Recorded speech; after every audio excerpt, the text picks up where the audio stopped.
Guys, nandito kami ngayon sa pit ko.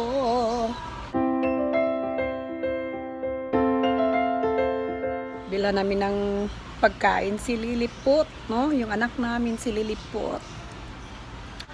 Yung mga pagkain ng aso dito, guys, meron din pusa. Pero parang nakasiparit ba, no? Merong baby food, may adult, tapos may pang senior citizen. So ang hahanapin namin, guys, ang bibilhin namin is yung senior citizen kasi si Liliput, no? Parang lola na rin yun, no? Lola. 17 years old, guys, but she's doing good. Si Lily, no? 17 years old. Kaya hindi basta-basta namin siya mapakain ng ano, kahit anong dog food. Kailangan talaga yung mga senior like this, like senior green, like that. Oh, yun yung mga pagkain ni Lily. Yung pang senior talaga, guys, no? Yung mga maraming mga vitamina sa buto, no? Sa mga bukog-bukog. Yung mga yung palalag kong busy, oh.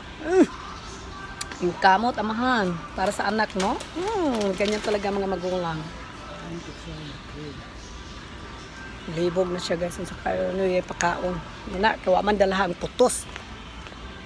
Ignan ako ni siya, guys, nga dalahon niya ang si tawag na, guys, putos pa itong sako ba karon, tawag na sako sa pagkaon ni Liliput. Gahi din siya gulo lagi tanawa karon. Sige, libot-libot niya, magsusunod na po ng lola, no? Mga kaibigan natin na may mga aso at pusa, no? Naku, huwag nyo tadyakan yung pusa, ha? Pag kinain yung ulam ninyo, bahugan nyo kasi. No, bigyan niyo ng pagkain para hindi din kainin yung pagkain ninyo. Yun lang sikreto, no? Ikaw ba naman magutom? Siguro kakain ka rin ng hindi magpapaalam, no? Ganyan talaga. So, para iwas problema, bahugan nyo, guys, pakainin nyo yung ano, mga pusa dyan natin, mga aso-aso natin, no? Aso-aso. Kasi may life din yan, guys. Tulad ng mga ano, tulad din sa atin, no? May life. Food is life talaga. Pag walang food, nga patay tayo, guys, no? Matapos yung kaligayahan natin, hindi pa manlak yung mga kayamanan nyo dyan, no? Ano ba pinagsasabi ni Lola? It doesn't make sense, no? Kaya yun, guys, kayo na bahala, no? Kung paano nyo intindihin yung mga sinasabi ni Lola. Kasi si Lola may sariling mundo talaga.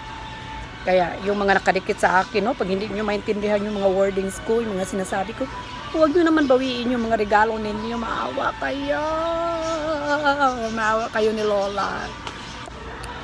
Sana ba tayo sa topic, guys? Ito kasi yung kasama ko, guys. Itong dahilan kung bakit palukso-lukso yung topic ko. Kasi naubusan na ako ng issue.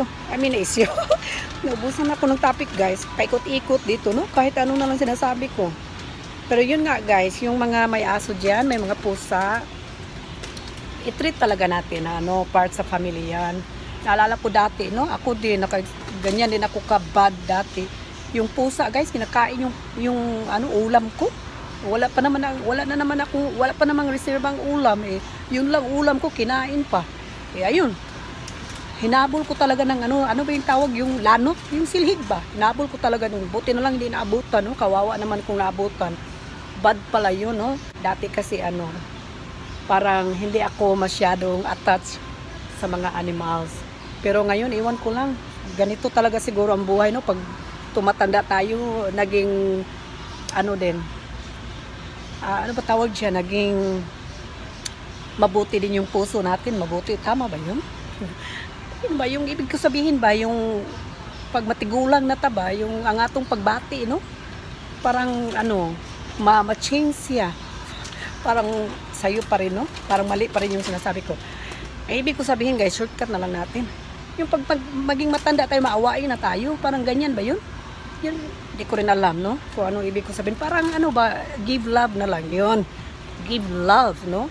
Kahit animals o human being man yun, give love. Kasi may puso din sila, guys. Iiyak din yun sila. Ma-feel din nila yung magutom sila. May mga ganyan ba? May heart din sila, no? May feelings. Kaya yung mga kababayan natin dyan sa Pinas, no? Pag yung pusa, kinain yung ulam ninyo, magluto na lang kayo. Huwag nyo nang habulin. Nagutom din yung tulad ninyo, no? Kaya, pagpakainin nyo lagi 3 times a day, hindi nila kainin, nakawin yung ulam nyo. Kayo naman may kasalanan eh. Ayan, patanga-tanga. Ayan, iniwan sa lamisa, walang takip. O, ayan, kinain. Tapos, pag nakain ng pusa, kayo pang may galit. Kayo na nga may kasalanan, no? Akala ni pusa na libre yun. Eh, kasi nandun sa lamisa, walang takip. Eh, libre. O, so, akala ni pusa, ito, fiesta, may libreng pakain, no? Eh, tapos kayo pang galit. Huwag nyo nang, habulin. Uy, magluto na lang kayo dyan. No? Free food na yun ni Miming, no? I know it doesn't make sense, guys, but marami talaga sa atin makaka-relate ng ganitong sitwasyon, no? Na galit sa pusa, lalo na yung mga pusa sa kapitbahay natin. Yun ang laging nagnanakaw ng ulam, kumakain sa ulam natin, no? So guys, advice ko sa inyo, huwag nyo nahabulin, oy, bigyan nyo na lang yun, no? Pa-birthday ni Miming. Huwag nyo nahabulin, ha? Tapos, habulin nyo pa ng tadyak, bugbog. Tapos, yung mga walis ting-ting, gamitin nyo pa, wag na, maawa naman kayo eh. No?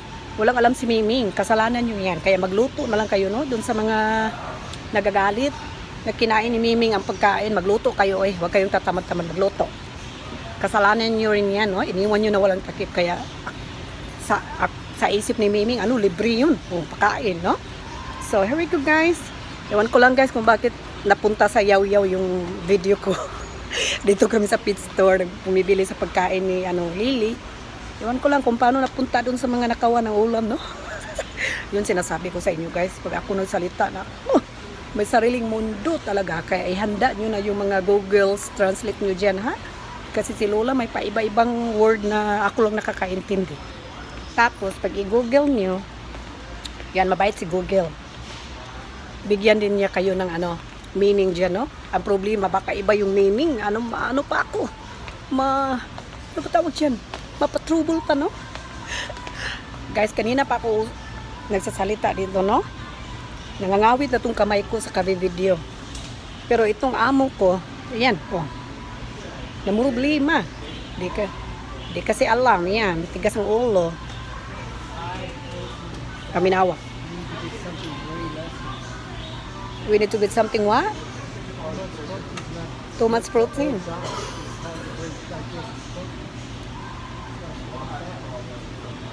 Oh.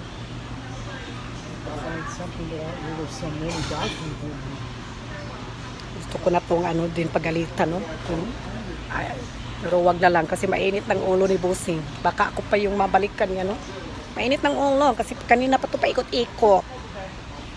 Sabi ko kasi dalhin mo yung sako.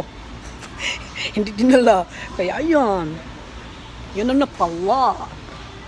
Pati ako nangangawit na yung kamay ko, guys. Para na pong loko-loko nito, no? Dito, no? Loko-loko. Para akong loko-loko. Nitingnan ako ng mga tao, guys. Pero sabi nila pag vlogger daw, wag mo isipin yung mga tao nakatingin sa'yo, no? Yeah. Isipin mo yung pang future mo, no? Yung may mapost tayo sa bahay ni Lolo. In a right way din. Pero guys, minsan din, kahit makapalang mukha, parang, ba tawag yun sa Bisaya? Marang madutlan ba, no? Yung madutlan ka pa rin ng hiya. Ito, tinitingnan nila ako, guys. Iniisip siguro nila na, ba tong babae to? May problema sa utak. Tingnan mo yung asawa ko, guys, Para kami nagpatintero dito. Dito ako dadaan din, no? Salubungin ko yan.